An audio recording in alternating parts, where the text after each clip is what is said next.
Welcome. You have just tuned into Elevated Resonance with Daniel. Celebrate a life worth living. Hi, I'm Daniel Rutschmann. And this is Dr. Pat. Together, we will explore some aspects of the scientific foundation of what it means to be a conscious creator and get inspired to take action on creating a life worth living. I bring a unique blend of expertise to my work, leveraging an in-depth knowledge of concepts in neuroscience and the science of resilience, as well as over 20 years of experience in the corporate world and of what makes organizations successful. Know that it is possible for you to create a life, a team, or an organization that you truly want, despite the circumstances in your outer world. Are you ready to embrace change and celebrate a life worth living? Then this show is for you. Elevated Resonance with Daniel starts now.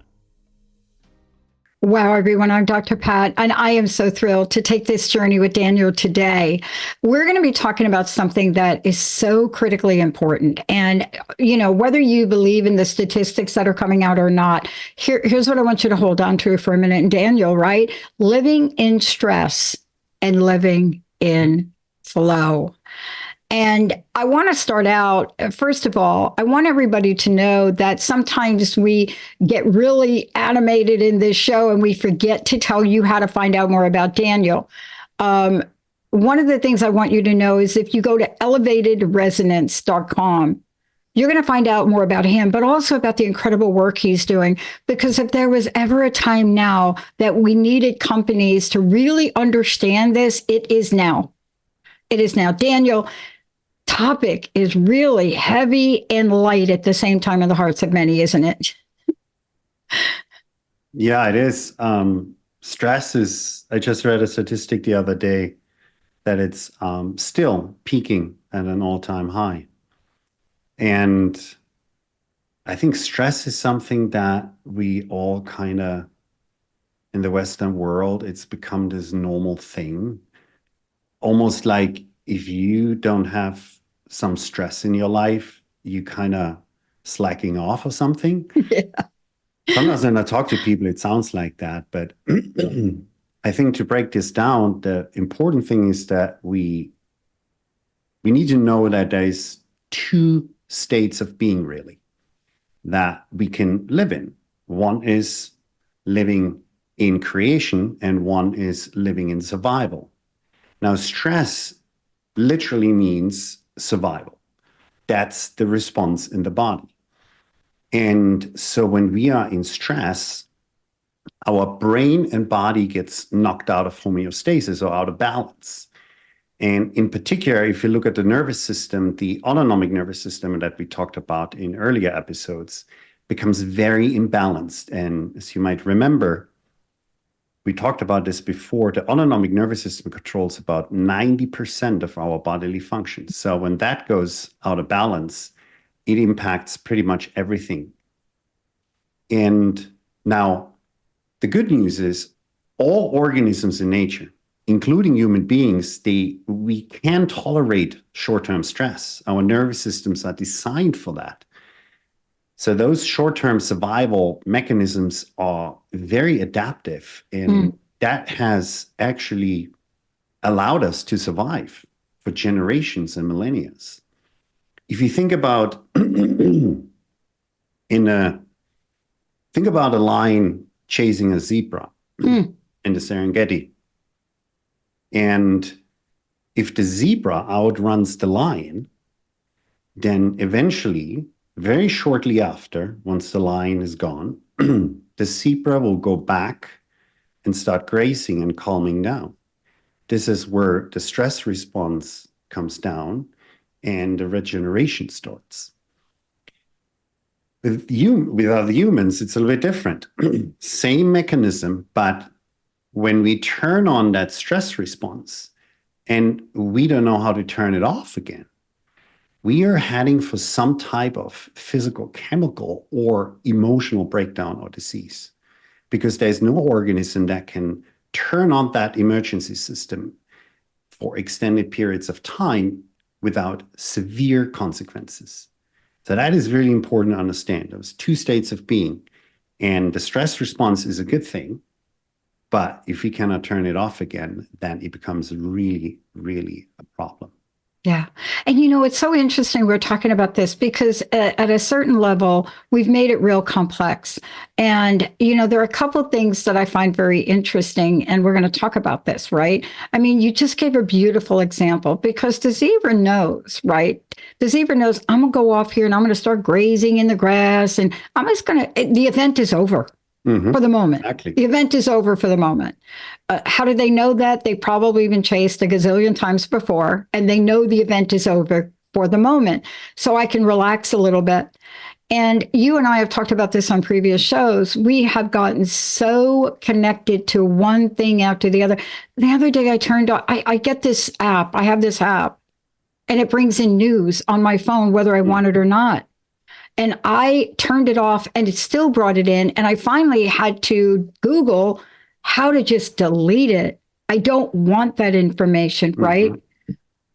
But that's not the only thing that will help de-stress us, for another word. We have to really look at where we're going and what we're doing because we seem to always be on the edge, I think. Yeah, often it's when we are not able to turn off the stress response, right? And there's many things that contribute to that. So animals have that built innately in them. We humans have too. There's a stress situation, the emergency system kicks in, we go through it, and then we naturally usually go back to a more balanced state where we regenerate those resources. Now, with human beings, it gets a little bit more complicated, right? So if I'm getting chased by a lion, I want to run for my life, right? And that's where the stress response, that emergency system is really, really good, right? It helps us to survive when such a threat or danger comes upon us. But what about if it's not a lion chasing us? Now it's the coworker next to us in the office or the mother-in-law that is constantly pushing our buttons and triggering the same stress response in our brain. At that point, this emergency system has become very maladaptive. And that is something that is not a good thing, right? Now, but the story doesn't end here. We human beings, because of the size of our neocortex, we can make thoughts more real than anything else. And our body doesn't know the difference between a real life experience that we are experiencing and an experience we've just created by thought alone. So now we had a stressful experience in the office with a coworker, and now we go home after work, and then we start rehashing those stressful experiences. We drive home and we think about it over and over again in our head. And since the body doesn't know the difference between a real life experience and experience I create with my thought alone, in that moment when I'm rehashing that, reliving that stressful experience, I'm turning the same stress response on in my body. And then the hormones of stress that get triggered by that stress response in the brain start to create those survival emotions. They always go hand in hand, like fear or anger, aggression or anxiety, guilt, doubt, or frustration, right? We get jealous about something and we think and ponder about it over and over again. We're triggering that stress response and those very negative effects in our body over and over again. And now the interesting part is an emotion or a chemical, the hormones in our body are chemical processes, right? An emotion is a chemical reaction in the body. And like with any substance we take, we can get addicted to those same chemicals. So over time, we get addicted to those negative emotions without even realizing it. And that is something that obviously is not a good thing. Yeah. I want to ask you about this because I want to play this through in the real world situation. when I talk about organizations and you talk about organizations, we're talking about what our humanity is, what our response is. But there is a thing, I almost want to call it an epidemic stage, but I don't know if I can quite yet. But if you notice the balance or the imbalance of communication over time in organizations, I don't know how to talk about it. But the fact that you watch certain organizations just rehashing the same thing. I mean, you work in organizations, I've worked in organizations, and I had to pull a CEO to the side and say, listen, do not go back 3 years and talk to people about a deadline you missed for assistant. I mean, first of all, half the people aren't here anymore. And the second part of it, they are honing in on something that happened. And can you see the looks on their face? Right? But we do this and we're starting to do it more and more, I think. What is the impact of that, Daniel? Yeah, it's that, you know, in a work environment where we have an argument with a coworker or a stressful meeting, and then someone is saying something, you know, and we're sitting there, and then later we go have lunch and we talk to the coworkers who start gossiping about it, and we rehashing this and reaffirming our own perceptions of that situation. And often without realizing that we're triggering that same response, we reaffirming that emotional reaction, which causes the autonomic nervous system to go out of balance. And then we carry this on. And then in the morning, the next day, we drive to work and we think about the same situation. Oh, I'm going to see this guy again.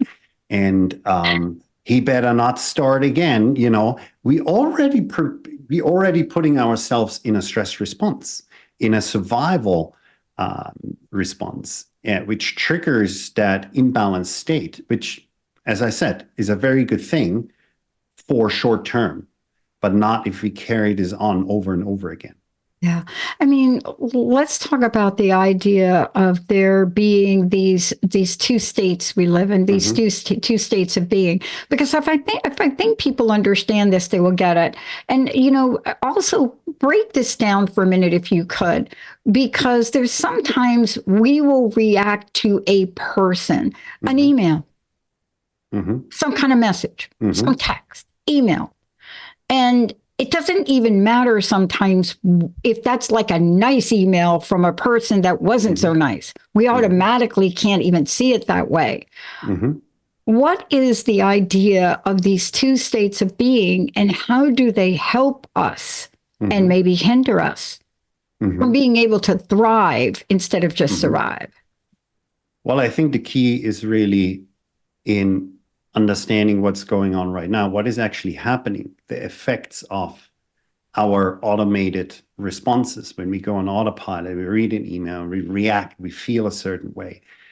So we become aware of when we are actually in a stressful situation. It might not seem that way, but it triggers a certain response within us, right? There are certain thinking patterns kicking in.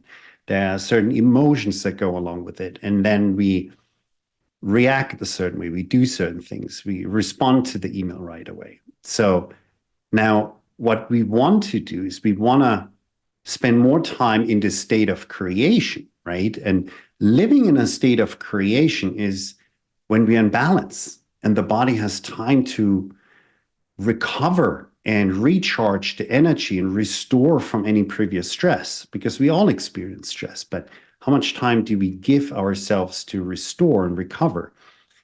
And this is the state of creation or the state when we come back to balance. This is the only time we can start to create something new. When we are in survival mode, it's not a time to communicate or innovate or open our hearts to someone, right? So the state of creation, the best way to describe this for me is it's when we are able to focus on one thing so much that we completely lose track of space and time. And I think everyone has experienced that at some point in their life, right? You get so lost in what you're doing at that moment that you don't hear or see anything else. It could be gardening project, or you're working on an art piece, you're playing an instrument, or you're cooking a delicious meal, or could be at work, like you really focus on one task and you forget about everything else. So the state of creation is when we really feel in flow or in the zone, as people also describe it. But if we're in a state of stress or survival, then we wouldn't be able to focus on one activity like that. Yeah. Instead, we constantly shift our attention from one thing to another, from one object to another, from one person to another, and our brain starts to become really compartmentalized and fire in very incoherent patterns. Yeah. That's, for example, why it's so hard for people to study when they are anxious or angry. You can't focus. It's because the system is in imbalance and we jump from one thing to the next. It's so fascinating. I got asked the other day by somebody I was talking to. They said, did you have a former career in Google? And I said, Google? Why? Because you seem to have this very happy-go-lucky temperament. Okay, I had to think about it. I stepped away, I thought about it, but it's exactly what you're talking about. And here's what we can look at. You can look at individuals and organizations that are doing one or the other of those two things. And let's talk about that. Because I came from an environment of Bell Labs, even though I was a clerk and delivered mail. What I learned from them is that I wanted to get a PhD because these people had so much fun. Every lunch, you never found them in their rooms. That's how I learned how to play table tennis, up in the boiler room. And the company knew that. They knew, get these people out of their sound labs, get them out of the labs, give them an environment to do something with. But I never understood the science the way you just described it. Yeah. I mean, when I work with organizations, they start, when they understand how important that is for literally the bottom line of the company, like the productivity, the talent retention, the growth, the level of innovation, is to take care of your people. And it comes down to the leaders to take action and put measures in place that support that and nourish that process of regeneration. That might be that, if you have your team on Slack or something like that, send out, hey, everybody, let's take a few minutes and just take a break. And a break doesn't mean we pick up our phone and scroll through our Instagram feed. It means like go for a walk or sit outside in the sun, right? And let the sun shine on your face and just let everything go. Like really give your body time to come back to balance and regenerate. So there's a lot of good practices we can implement. Let's talk about that now, because I want to say that we have made sometimes, Daniel, and maybe this is just my perspective, we have made the ability to shift and to give ourselves a break. We've made it so complicated, but I'm watching it, and I'm watching it in a high-powered sport because of Linda. Linda comes and plays table tennis with me, but she works on a puzzle. She does a puzzle in this environment. I'm watching my people. They're all coming out. They sit down, they stop playing, and they come do the puzzle. And when they come back, I'm going to tell you now, I don't want to play them. They're just so relaxed and so, but that's maybe a bizarre example for some people, but it doesn't have to be complicated. So if you could share with us what we can do now, this is so important to do. I mean, athletes know that very well, right? The coaches know about how your emotional state, if you are in an inner balanced state, how much that contributes to your performance. That's super important. So they're aware of that, and they implement things where they encourage and guide an athlete through those phases where they can recover and regenerate without knocking the nervous system out of balance. So if we dive a little bit deeper into this, one interesting thing about this whole topic is that when we're in a stressful situation, we often think that the outer circumstances are causing us to get stressed, right? the coworker is saying something. I'm getting too many emails, or I get an email that triggers me, or I get angry texts from a friend, or whatever it is. We always look outside of ourselves for the cause of that stress that we are experiencing. But in fact, in truth is that the outer circumstances have very little to do with us being stressed.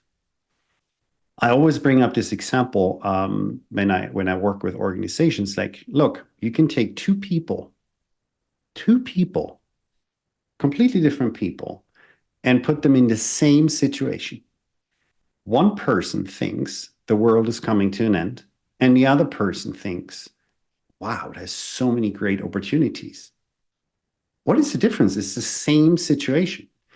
It's the way the person interprets what's going on. So it all starts in our brain. So when something happens in our outer environment, let's say a friend or coworker is saying something that triggers us, it is our perception and interpretation of that situation that signals the body to release the stress hormones and create very specific emotions associated with that experience.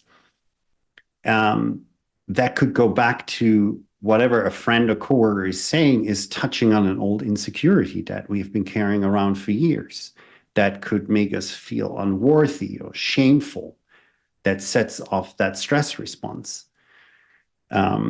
Or we get angry, right? We get cut off in traffic and all of a sudden we get angry.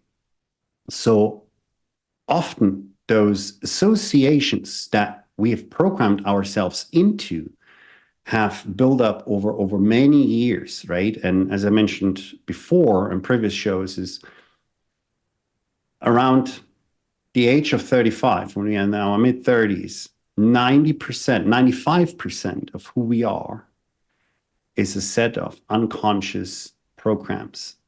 Because over all those years, all the experiences we made, we lay down a very strong neurological network that has certain associations with events happening outside of us that trigger a certain response and certain emotions.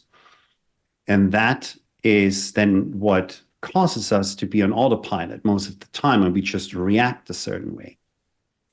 So the way to break that cycle is to look at those memorized behaviors, those unconscious habits, those reflexive emotional reactions and hardwired beliefs, attitudes, and perceptions, and interrupt that neurological process that starts it all and that chemical continuity that follows the neurological process.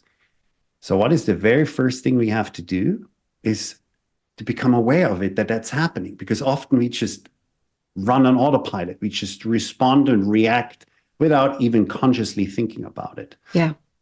So that's the most important thing, to step back, pause when we see our thoughts start to spiral and certain emotions come up. It's like, whoa, let me look at this first. Like, not denying it, really looking at it, what's going on right now. Only then, when we become aware of it and start observing what's going on, only then, from that state of awareness, we take our free will back. We not let the program run on autopilot. In that moment, we take our free will back. We look at it, what's going on inside of us. And that's where we can decide what we want to do with it. If you run on autopilot, you have no free will. You just gave it away to some programs that are running. And so we pause, we look at it. It's like, what's going on in my head right now? How am I feeling? And do I want to think those thoughts? Do I want to feel those feelings? And then if you consciously decide, I do not, then you can consciously trigger a different set of thoughts and emotions that you want to feel. That's how powerful we are at any time. And that interrupts that process and starts to lay down new neurological networks, new habits. We start to build those new habits. Now, that's a journey. That's work, right? It's easier said than done. It takes practice, but there is very powerful tools that we can leverage to get really good at this. You can get so good at it for example, that you, for no reason whatsoever, you can call up the emotion of gratitude. You can be grateful for no reason and just bring that up. I love that you share this. And I want to really bring this point right home. It is not hard. It takes effort, practice.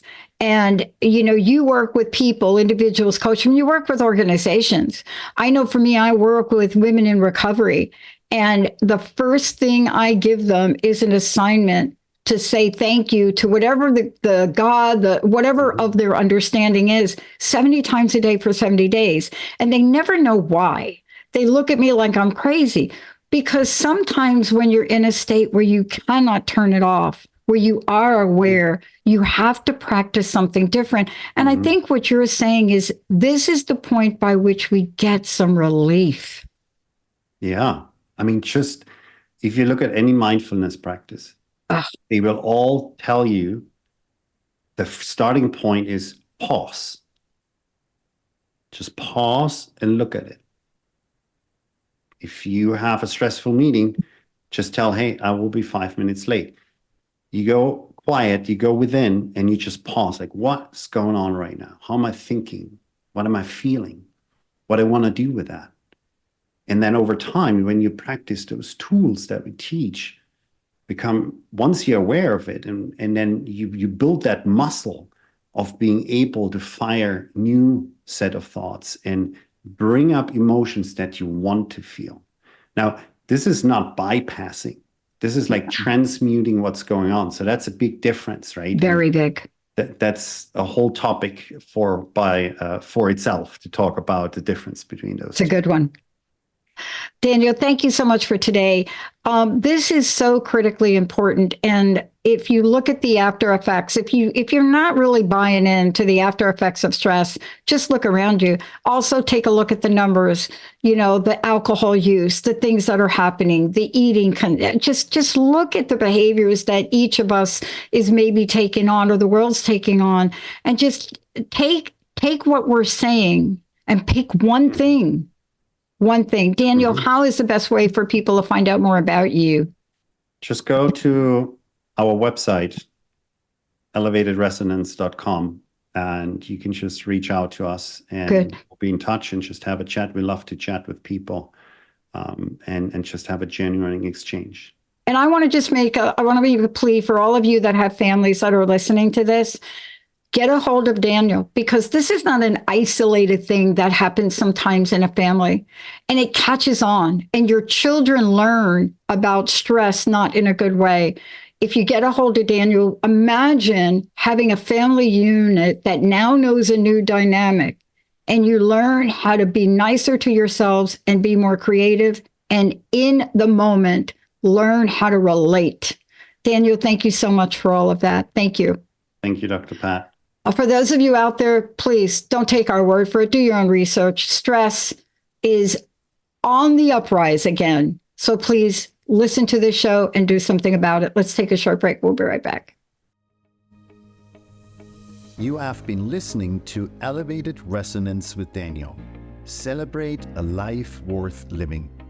I'm Daniel, and along with Dr. Pat, you have been learning some of the key aspects of how to navigate towards your vision of the future by creating and living your best self every day. Tune in every first Thursday at 11 a.m. Pacific Time or 2 p.m. Eastern Time to become better in coping with the demands and challenges of everyday life. For more information about this show and how I can support you, visit my website, elevatedresonance.com.